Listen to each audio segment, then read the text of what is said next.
Hey everyone. Thank you for tuning in to another episode of Sports Stories, the podcast. My name is Nathan Merkel. This podcast will discuss different stories that we as humans have experience in, with, and through sports. Hopefully, providing context to these questions. What makes sports so special? And how do sports impact us as humans? I'll dive headfirst into these questions through critical conversations with a wide variety of guests on our show. I really hope you enjoy it. Thank you very much.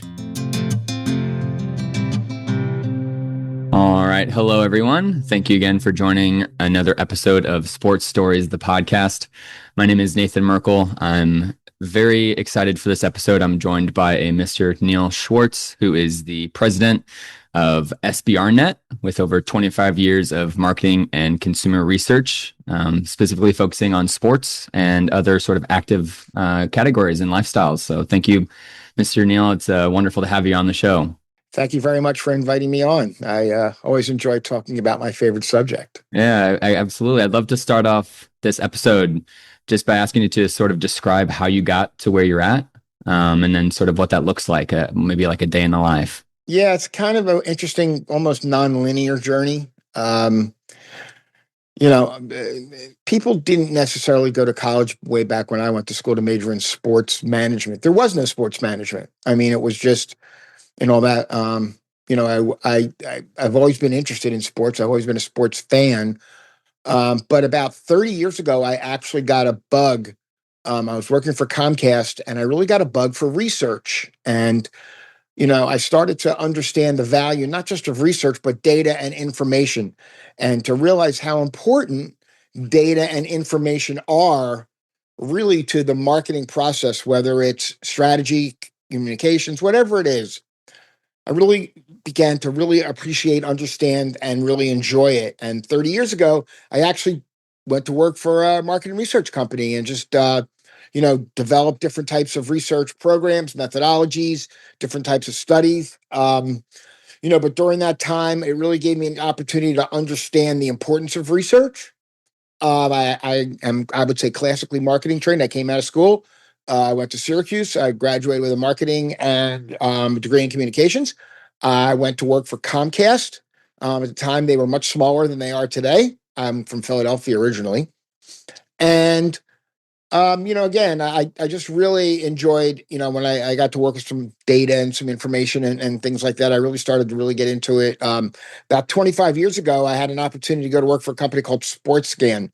And they are also a sports research company focused on point of sales data. So I went to work for them and I really enjoyed it. We were helping brands, retailers, financial companies, that were looking to, help their investors and things like that. So I've really always been about data, it seems, Nathan. I really enjoy having data. I enjoy, using it as part of presentations. I've just always found for me, data in a lot of ways has kind of been I don't want to say yellow brick road, but I did just say that.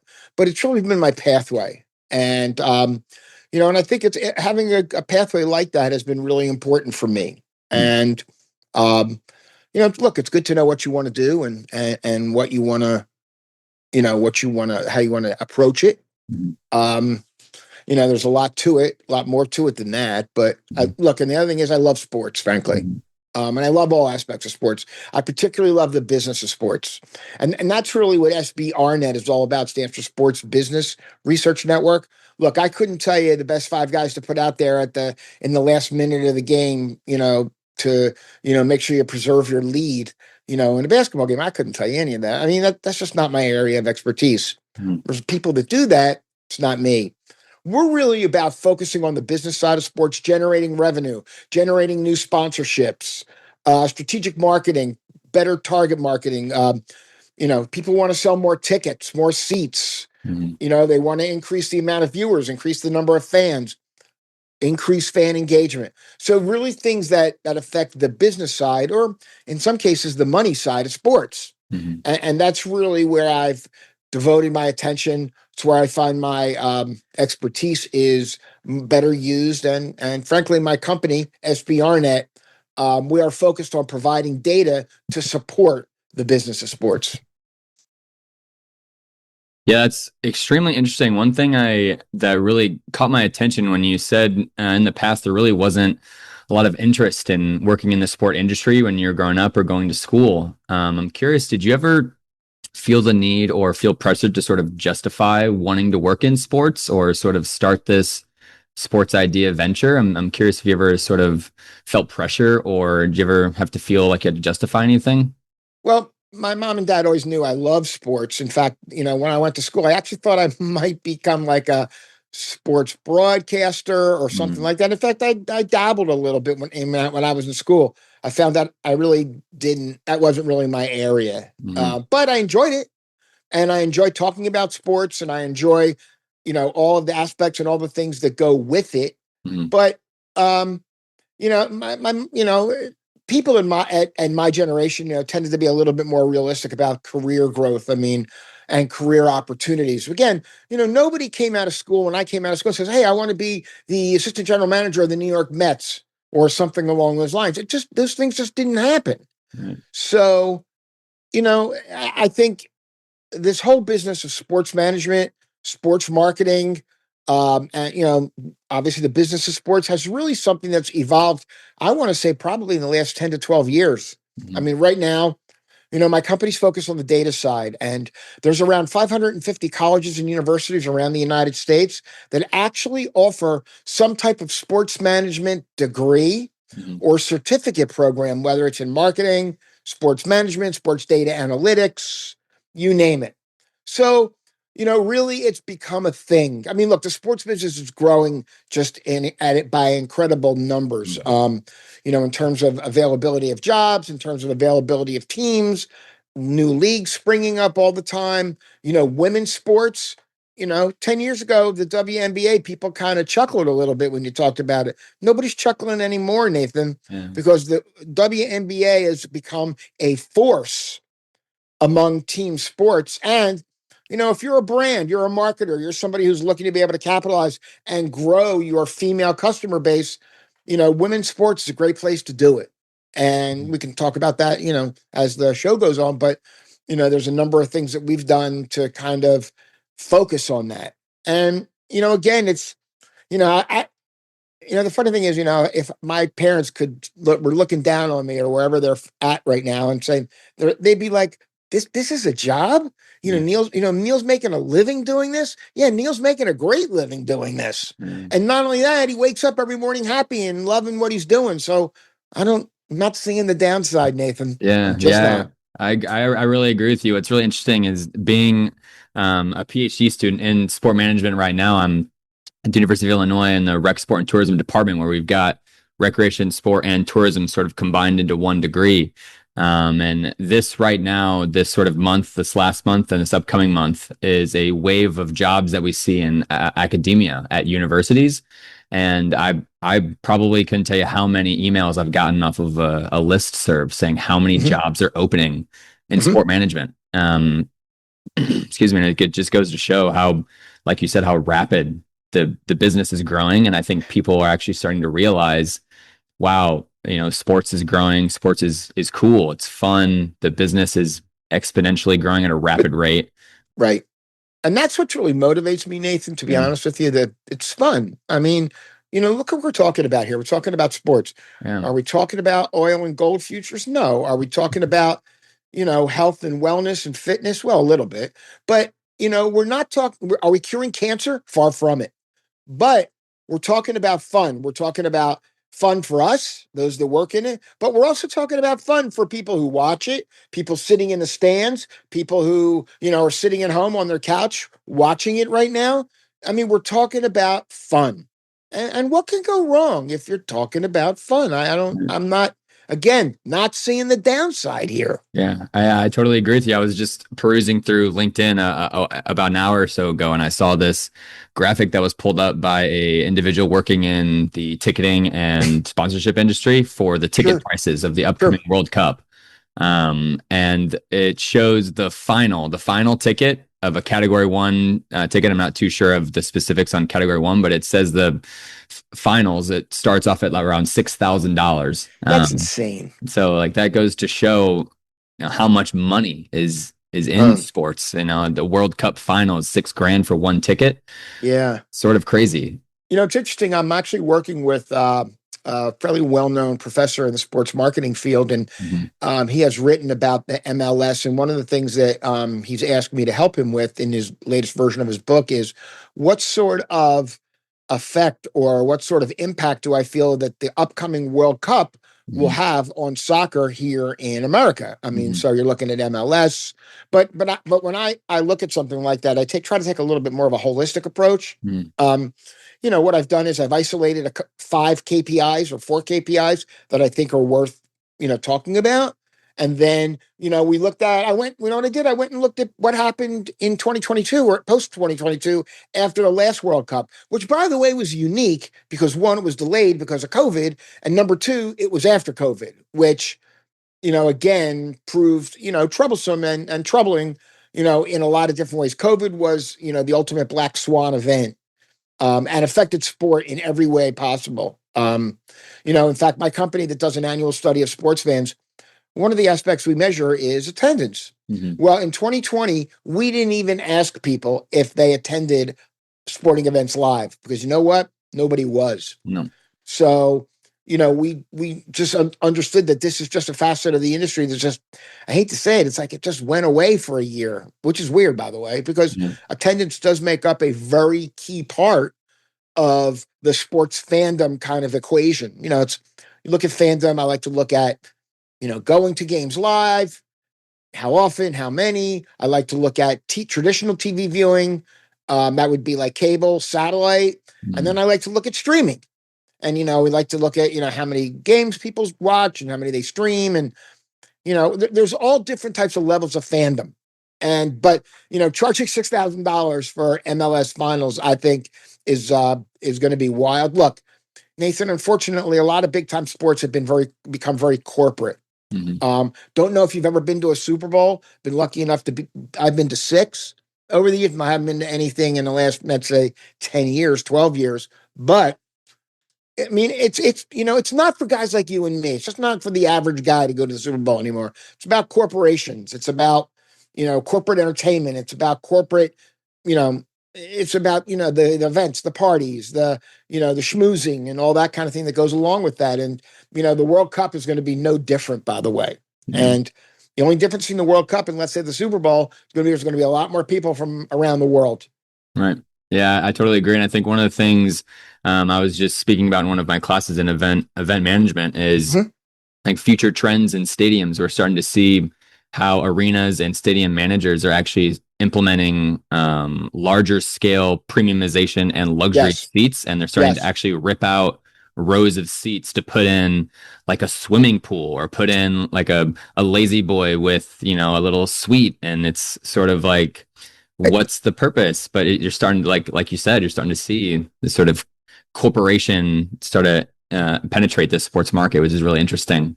Look, I mean, teams and leagues and, everyone involved, look, they want to generate incremental revenue. Where's it going to come from? Well, look, there's only so much you're going to be able to charge, the average fan. It's just a fact. And there's only so much you can charge for food and for drink and beer and wine and soda and all that stuff. Although, if you've been to like a Formula One event, I looked at the pricing. They had a Formula One event down here in Miami, and the prices were just outrageous. I mean, for a chicken sandwich and a soda was like $50. I mean, come on. And but again, they've got you captive. They've got you there, and and the worst part is they don't let you bring anything in. So it's either their way or the highway. And and again, who can afford it? The big corporations and people that have large, marketing and entertainment budgets. Yeah, exactly. That reminded me of a metric that's studied. It's called the fan cost index. Are you familiar with that? From the team marketing report. Yep, exactly. Yeah, I just pulled it up right here. In 2023, the NFL for an average family of 4 was $630 for an average family of 4 just to attend a game. Okay, so that's 2023. What do we think it is in 2025? And it's got to be 700 at least. It's got to be more like 800-900, maybe even 1,000. I actually know the person that does that data, a gentleman named Chris Hartwig of Team Marketing Report. Unfortunately, he has not been updating that report. In fact, I tried to buy that company. But look, how high can it go? I Yeah. mean, I shouldn't say that because I mean, I don't know if you look at the face value on the tickets for like the Super Bowl, and that's like 3,500, 3,200 a seat. I mean, that's nutty in my Yeah. opinion. Yeah. Who's gonna purchase? I feel like I'd have to save. Corporations, baby. Yeah, I'd have to save up for a year or two just to buy a Super Bowl ticket, and Mhm. Yeah, you I don't couldn't. know. I don't know if you have kids or not, but the kids wouldn't be able to go to camp, or No. it'd be they couldn't have their only one pair of new Jordans for school this year instead of two. There's a lot of implications on this. Yeah, it's pretty wild, and Yeah, it really yeah, is. yeah, I agree. And I think another thing, the all these massive events and these events that have halftime shows, like the Super Bowl, the halftime show is becoming a lot more. I think people are switching their sort of attendance to these games to focus more on the halftime show. Because I know last year this Uh, Kendrick Lamar, you sort of like, all these crazy halftime shows. I'm curious as to, maybe people are attending this game solely to see this crazy entertainment style like concert. But let me just share something. Sports fans in general have always been very event driven. mhm, A very event driven. And I can cite a number of examples of this. But like, for instance, hockey, they learned that it's very event driven. And what do? They're playing games now outdoors in the middle of the winter in Florida, for God's sakes. Now, I don't know how they're going to do that this year because in January 2nd or 3rd, they're going to play the Winter Classic game in Miami. Now, they are going to play in a dome stadium. It's going to be enclosed. The roof's going to be closed for at least over a week so they can keep the arena at a reasonable temperature, somewhere in the 50s, I think they're talking about. So, but how about what are they going to do in Tampa where it's outdoor? It's not going to be indoors. So, I mean, but, again, sports are very event driven. We love our mhm. events, and the bigger, the better. The Super Bowl. Hey, I got a little quiz question for you, Nathan, if you don't mind. Yeah, let's do it. What is the largest revenue generating annual sports event that takes place anywhere in the world?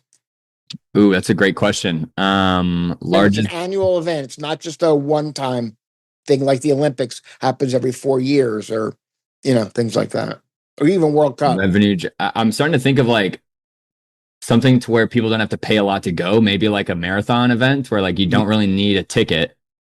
Or maybe Nah, like a golf nah. event. It's a good thought. But how about the U.S. Open? Yeah. Okay. The U.S. Open generates more revenue Wow. every year than any other regularly scheduled sporting event in the world. Why? Number one, it's 2 weeks, two Mhm. sessions, two sessions a day, and the prices are absolutely. It's New York. The Right. prices are absolutely insane.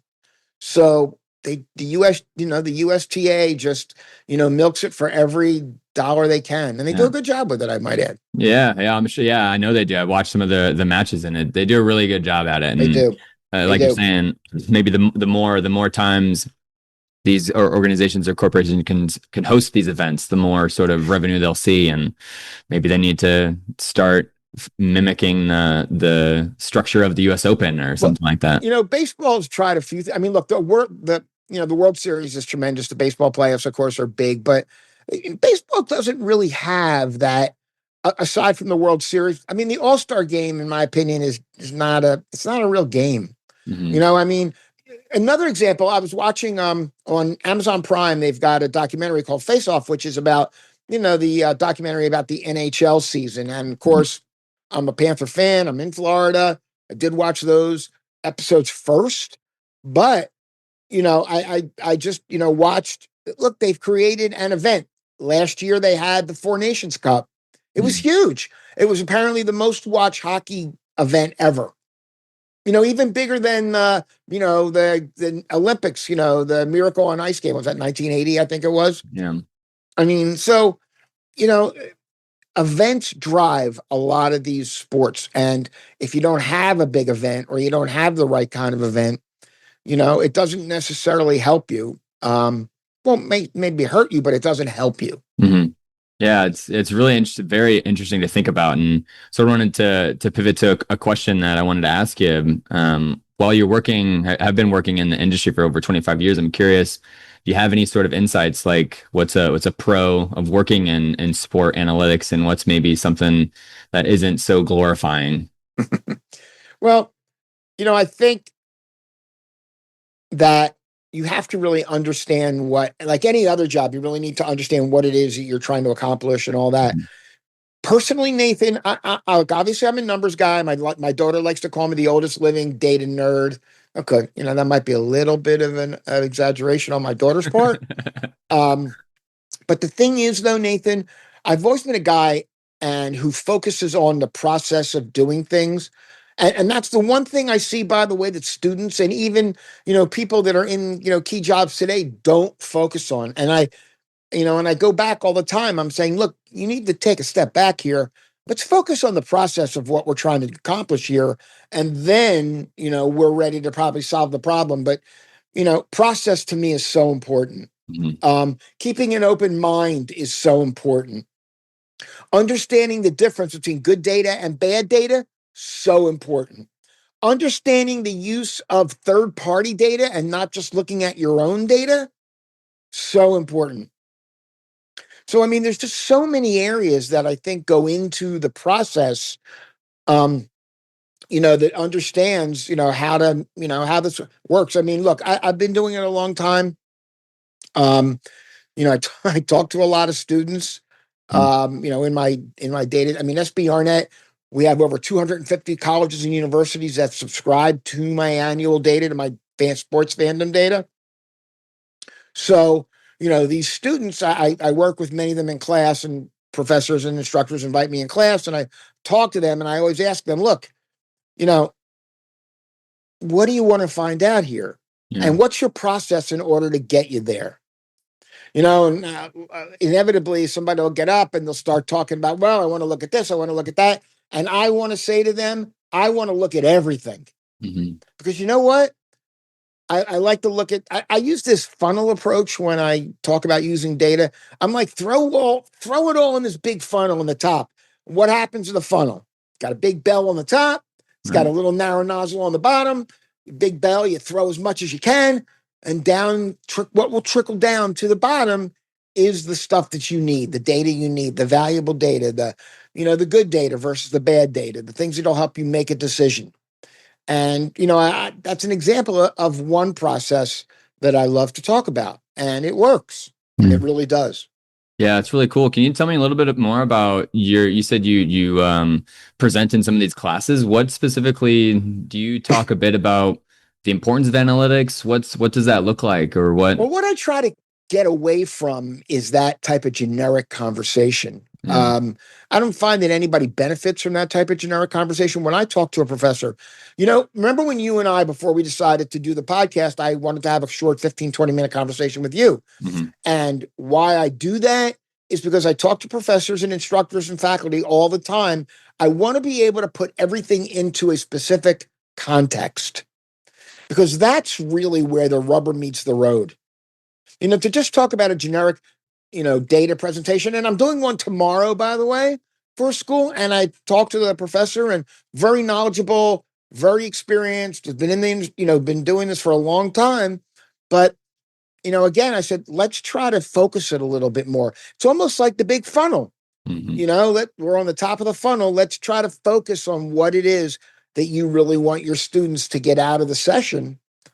And then I will, I will tailor my presentation to those specifics. I'll give you a quick example. So a couple of months ago, I was doing a presentation in class, and I won't say the name of the university because it might be a violation of confidentiality with what they were working on, but they were specifically helping the local or the city's World Cup organizing committee generate some revenue from new sponsors. So, they said, hey, we would love for you to focus your presentation on that. And you know what? I was like, that is an awesome topic. Awesome. So, we went, I picked out what data I wanted to use. I talked about why I chose this particular data. We threw it all into the big funnel, and then we let what we wanted to drip down to the bottom. Mhm. And I said, look, pick some specific categories that you want to talk about. You can't talk about every category. You can't talk about every opportunity. But the thing you really can't talk about, yourself. You have to go in there and show, sponsor a brand, an advertising agency that you understand the market. Because that to me is the number one most important thing. You got to understand the market. What are your strengths? I'm going to get back to this thing I learned in college too. There's something called a SWOT analysis. I don't know if you've ever done those things, Nathan, but I use that all the time. What are my strengths? What are my weaknesses? Where are my opportunities? What are my threats? Again, these little devices get me organized. Mhm. Get yourself organized. And that's what I talk to them about. What are the strengths? What are the weaknesses? What are the opportunities? And what are the potential threats? As an example, there was a group of students that wanted to go after airlines because obviously it's going to be tons of people flying in from out of the country, for God's sakes. So, based on my data, we were able to see which airline was, in fact, the most popular, not just in that area, because let's face it, airlines tend to be a little bit regional oriented. But we also looked at what is the number one airline among soccer fans in general here in the United States. And, we saw the Delta, and all that. But we also saw this. JetBlue has a huge presence in Boston and also ranks really high when it comes to soccer fans. Fans have a very high preference for using JetBlue, but they didn't have a high preference for using Southwest. Mhm. Why not try to go after, JetBlue is what I would call the low hanging fruit. Why not try to go after Southwest? They do have flights coming in from all over the world. My guess is that Southwest is going to put on more flights specifically for the World Cup, which I think they are. Now, the only problem you're going to have is that there is an airline deal with FIFA and an airline already. But again, there's ways to work around things and ways to get things done. But understanding where are my strengths, where are my weaknesses, where's the opportunity, and then where do I need to be looking, behind me Mhm. about who's going to come get me. And that's kind of the way we look at things. Yeah, it's a wonderful approach. I'm sure a lot of the students really benefit from these conversations. It sounds like you come very prepared and you have a wealth of knowledge with you that you share with the students. That's really cool. It's a good time. We're actually going to take a short little water break, Okay. and we'll be right back after about 5 or so seconds.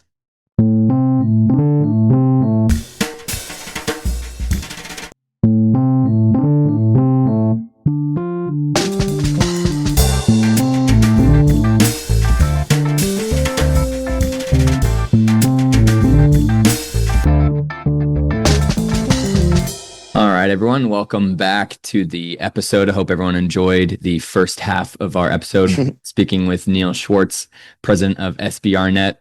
Is extremely fruitful. I wanted to sort of transition into what you do specifically with SBRnet. And I wanted to ask you about the podcast that you have, the My First Job in Sports podcast. You bet. Sort of mimic a little bit off of what we ended on the first section of your conversations with students. Mhm. I'm curious what this podcast is about and sort of what's the reasoning behind it.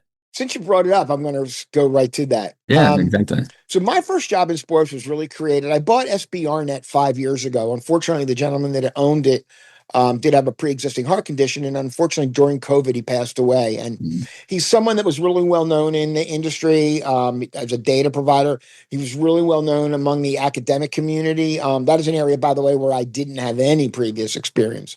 But one of the things I did as a research and information person is I went out and spoke to as many of the 250 clients that I could about, a number of different things, what they like to see, what they like about our data, what they don't like about our data, so forth and so on. But I also wanted to find out is what is it that I could do or that we could do that currently is not being done, not just by SBRnet, but by any other vendor that they use. And the one thing that kind of came across from everybody was, look, we'd love to help these kids get jobs. And I'm like, well, that's kind of the ultimate goal here. I'm not running an employment service. I'm not running a job site. There's plenty of those. I said, but what I can do is I can help students who are looking to get into the sports business understand what it took from the people that are already in the sports business to get those jobs. So what did I do? I reached out to many of my schools that we work with. And I spoke to professors, I spoke to librarians, they put me in touch with their college, the college placement offices. And I talked to people from all over different areas of sports tourism, talk to somebody at the NBA, talk to, you name it. What I wanted to do was I wanted to really kind of open up the scope and the breadth. I wanted people to see all of the different types of jobs that are available in sports and then understand what it took for the people that already have those jobs, how to get them. Mm-hmm. And you know what? We've had some amazing guests. And, people that have come on basically, that really share the vision that I have for my first job in sports, which is to help students by providing them the experiences that others have already gone through. And, we're 40 shows in. I'm looking next year, we'll probably do another 24 or so. I'm always looking for great guests. I've had some phenomenal guests on, just phenomenal. There's been some conversations where I feel like I don't want it to end, but it's been phenomenal. And each time, each person that comes on, always has that one or two nugget that they share with our audience. Now, we do the show both audio and video. So they give their audience an opportunity to really just learn. Look, a lot of college students are very shy. A lot of people talk about how they overcame shyness. A lot of people talk about, their resumes, and, maybe their resume wasn't that great. So they talk about how, important it was for them to develop a good resume. One of the things I love to talk about is I like to ask people, if you could go back and look at your college education, is there a class or something that you wish you would have learned or which you would have done that you didn't do? And inevitably, I always hear, oh, I wish I would have volunteered more, maybe at some of my school's, live games, or I wish I would have done this and that. And, again, all of these things are important. What's interesting, Nathan, is we actually took the next step with my first job in sports and created an event called Get in the Game. In fact, it's right next to my right shoulder, left shoulder. Not sure what that is. But Get in the Game is an event that is specifically designed to, we're focused on students of color to help them get jobs and internships in the sports business. And it was kind of a natural progression from my first job in sports.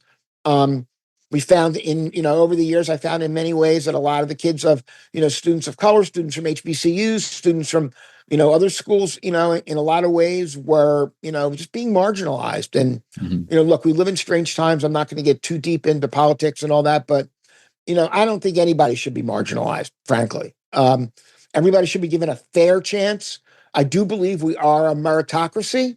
So I do believe, if you're good and your business, I don't care if you're blue, black, or from Mars.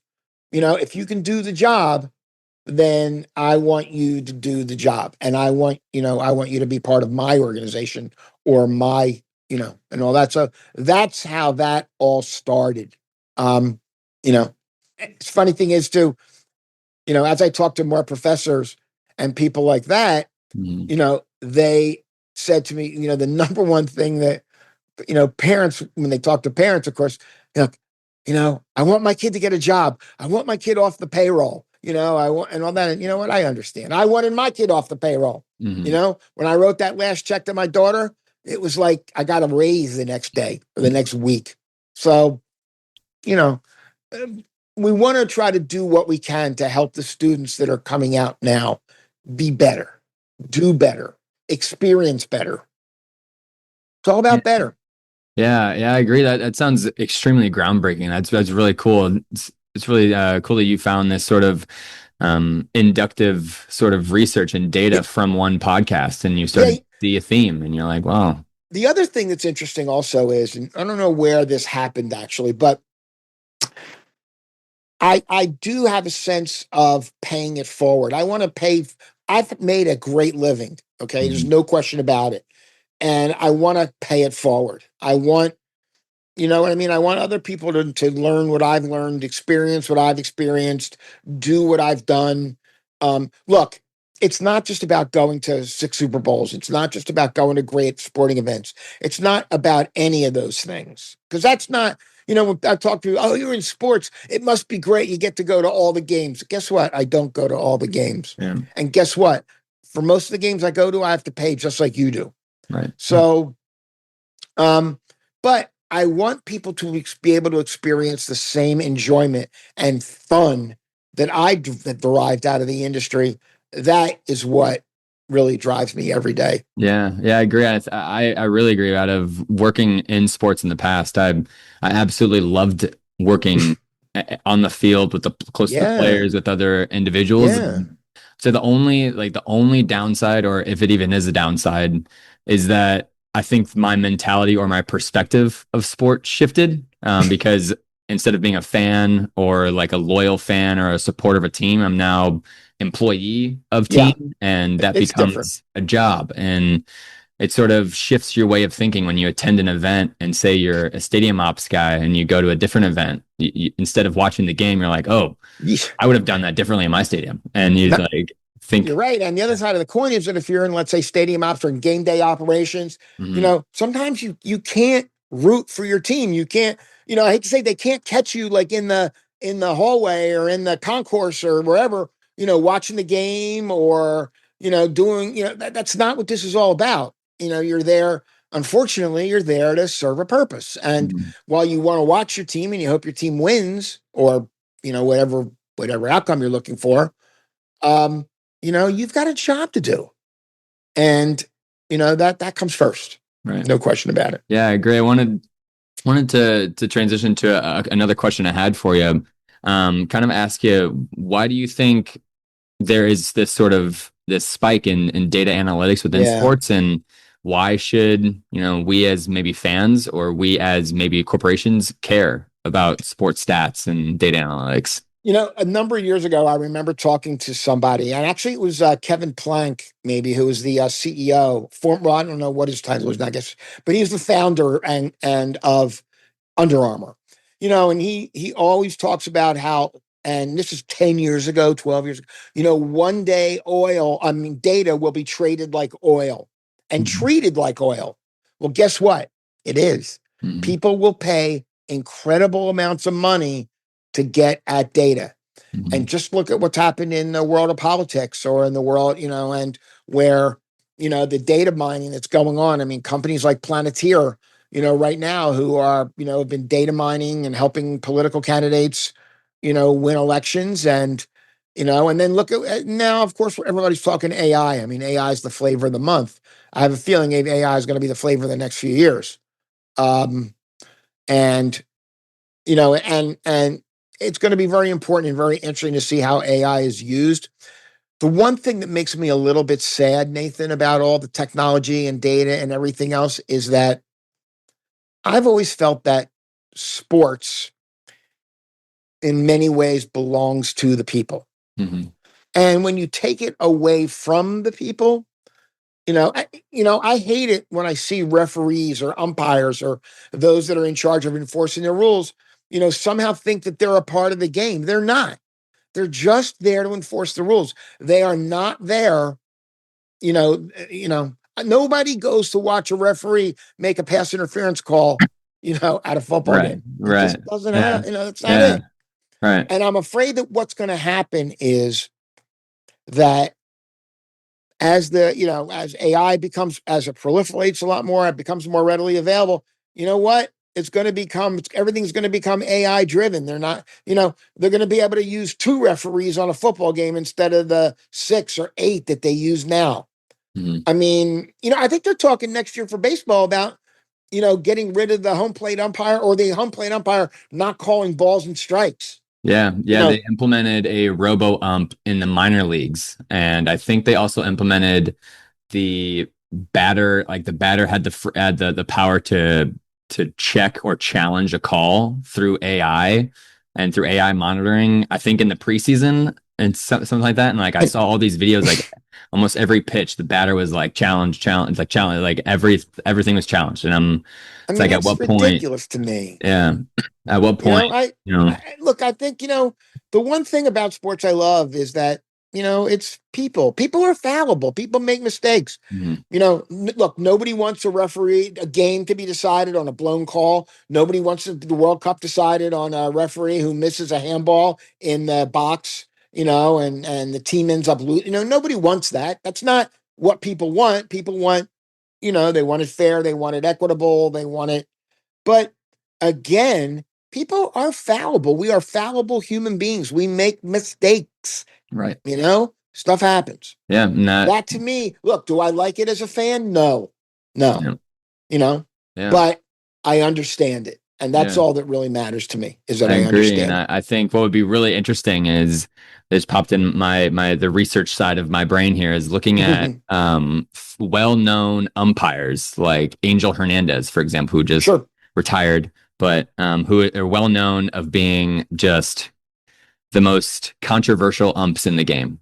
So, when fans know that he is an ump, does their perception of the game change from when it's a different ump? And You that know, would be like interesting to think of, like, you know. a number of years ago, look, I am a sports fan, and I have to admit I do root for the local teams. But a number of Mm, years ago, there was a pitcher here in Miami named Livan Hernandez, and he had really, he really had drawn the attention of the media, drawn the attention of fans. I mean, he was very, he was very outgoing, and he was very, very flourishy, and he really kind of captured the hearts of the fans. So the Marlins, I think they were playing the San Francisco Giants. I think I could be wrong on this, but I remember like game 3 or game 5 or an important game, and Livan Hernandez comes in. Oh, I think he came in on relief actually, and Eric Gregg was behind the plate, mm, and Livan Hernandez, it was like a 3-2 pitch. Livan Hernandez threw it. This pitch was so far out of the strike zone, but Eric Gregg calls it a strike, and the game's over. The series was over, and everybody's like freaked out. There's no and that kind of thing. Now, is it right that he maybe called this ball a strike? Did he maybe get caught up in the moment with Livan Hernandez? Yeah, probably. mhm, But it happens. It's yeah, what goes on in sports. I mean, a number of years ago, I remember a big playoff game decided by a non-pass interference call. And I remember actually one year in a game I going to admit this, but a game I had bet on a number of years ago, Ohio State was playing in the um, college football championship game, and I forgot who they were playing. It might have been I forgot who they were playing, mhm, but I remember there was like an obvious pass interference call that was not made, and they ended up, on a 2-point conversion or something like that, and they ended up losing the game by 2, and I even lost my bet. But I also think that, look, gambling, unfortunately, Nathan, now that gambling is online gambling is for sport on sports is allowed in 29 states around the United States. yeah, I also think that has changed the environment a great deal. mhm, And bettors, unfortunately, let's face it, there's a lot of potential for cheating, and yeah, yeah. that's troublesome also. I agree. I think there's a massive slippery slope that behind the scenes that exists right Oh, now with sports and gambling and all this sort of stuff. Like I could probably go online and bet on if someone's shoelaces become untied. Like I don't know, oh. you can just bet on the craziest things and within I, sports, and it's just it kind of wild worries to me. me. The situation with gambling worries me because Mhm. when credibility goes away in sports, what's left? You might as well be the WWE or Right. roller derby for all I care. Mhm. Because again, you know, there's unfortunately gambling creates too many opportunities for people to cheat. And the sad thing is, like the NCAA has even made it easier because NCL has created more of a have and have not kind of environment. Mhm. And I use this example all the time. Let's say you're second string guard or second string tackle on at the University of Texas. I don't know why I'm signaling out Texas, but They just I lost don't to really Florida, need. I so don't really need to. Let's signal out University of Florida. And you see the guy, the first string guy's getting $50,000 in NIL money, and you're getting 5,000 or nothing. And all of a sudden, you're thinking, look, the guy who I am backing up is getting $50,000 and he's driving a brand new car and I'm driving my old hunk of junk beater, and he's going out to great restaurants and I'm still eating at McDonald's, the extra value meal, whatever it might be. I mean, obviously I'm making examples here, but who's to say a gambler doesn't walk up to that guy and says, look, if you get into the game or all that, here's an opportunity for you to make $5, $10, $15,000.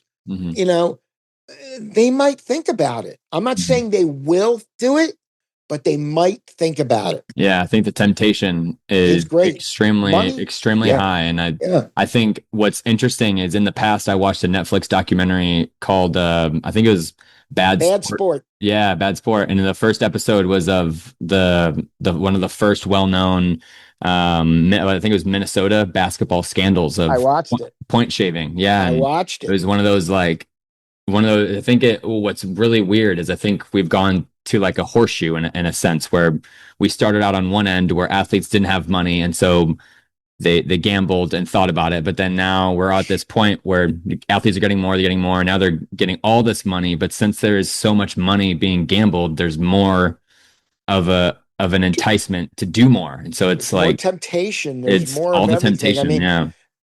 I don't want to sound negative. I mean, and all that, but and cynical also, by the way. But there's going to be a lot of gambling scandals you're going to see, and I think that it troubles me, Nathan, when I look at sporting events in particular, and all you see are gambling ads. Whether it's along the dashboards in the NHL or on the ice, or mostly in colleges where it really disturbs me more than anything else. I don't know if you know this. We again, my company does a lot of data. And one of the things that we do in our fandom data is we measure gambling habits. And approximately 4% of all sports gambling is done by underage people. People under the age of, now I can't even narrow it down by 21. I'm talking about under the age of 18. So you're looking at the approximately 30 million Americans who gamble on sports regularly. Approximately 120,000 of them are under the age of 18. Now, I'm not a psychologist. I'm not an epidemiologist. I'm nothing with an ologist at the end. But I do know from everything I've heard and read, and I watched 60 Minutes, no, I'd watch TV, that a person's brain is not truly formed until the age of 24 to 25. Right. And before then, they're not always able to make rational decisions. Let me ask you a question. Yep. You're a college student. Maybe you get money from your mom and dad. Maybe you don't. And all of a sudden they have a thing where, put $25 in your, in a gambling account on DraftKings or one or the other, and we'll double it or we'll triple it or quadruple it. And then all of a sudden, you're in this death spiral. Right. And all of a sudden the kid owes a lot of money. He's putting the money on his mom or dad's credit card. It's a thing. It really is. Yeah. It's I had a college roommate when I was back in school that had to leave school because of a gambling debt. Oh my gosh. He owed a bookie thousands of dollars. Wow. It's wild. Like, I think one of the things I remember, I think it's like FanDuel, I believe. It's like if you put $10 in and bet on something, you'll get $250 back in like FanDuel specific cash where you can bet it and stuff. And like that blows my mind. I think it's sort of switching the things that fans are becoming loyal to now instead of the game itself. And like you said, like maybe being loyal to each other. I think these loyalties are now to their screens and to gambling and these stat lines and all these things and like flipping a profit. And it's becoming a crazy thing. Look, unfortunately, when you're under 20 years old or you're a kid, you're a student, the lure of free money is unbelievable. And, and the lure of free money. And unfortunately, you don't have the ability to be able to rationalize. There is no free money. Yeah. There's a cost to everything, Right. you know, and I hate to say it, you got lucky on a couple bets, you won and all that. Guess what? There's going to be the other side of that when you're going to start losing. And once you start losing, creates that kind of death spiral. Right. So Exactly. I mean, I could talk about sports gambling a lot. It's a topic it is really near and dear to my heart, but I can't talk about it a lot. Yeah, it's a wonderful, wonderful conversation and topic. I think we'll transition to sort of the end of the episode here. I want to end with one final question. I'm just curious what your thoughts and opinions are for the future of data analytics. Do you think teams are going to be reliant upon it, or do you think fans are? Yes. Do you think? Yes. Just curious what your thoughts are. I can't tell you how much data analytics right now is just so prevalent. I was watching, I forgot what game I was watching, and there was a weird play called at a weird time, and the announcer said that this is what the analytics said to do at this time. You know, it was like 4th and 5 or whatever it was in the red zone. And it actually, the analytics pointed to the most successful play would be a screen pass. I'm like, huh? And guess what? They ended up scoring. Wow. The point is that analytics, unfortunately, AI, also generative AI is going to be, the next step on this thing. The funny thing is when coders and analysts become more important than quarterbacks and wide receivers, then you've got a real problem. But it's heading in that direction right now. Yeah, I think it's kind of wild. I'm excited, but also weary of what it's going to look like and how we can best use it for our benefit, or if people will manipulate it. I'm just curious of where things are going to go, and it's really interesting to think of. So, of course they will. Yeah, exactly. I really appreciate you joining me on this conversation. I think it was very fruitful. It was very informational. Thank you very much for joining for an episode of Sports Stories, and I hope everyone out there enjoyed the episode. Thank you very much for listening, and hope you enjoy the rest of your day. Thank you, Nathan. You can check us out at SBRnet.com. We are on all socials: LinkedIn, Instagram, Twitter, X, although I'm not really doing a whole lot on Twitter X because I can't quite figure out what it is. But, check us out. Check out our social media. If you want to reach out to me personally, I'm Neil at SBRnet.com. I answer all my emails. I know that's unusual, but I do that. So, Nathan, thank you very much for reaching out and having me on the show today. I really enjoyed the conversation. Wonderful. Yeah, I'll make sure to include all of your info on the description for the episode. So thank you very much. Thank you so much. Have a great day. Bye-bye.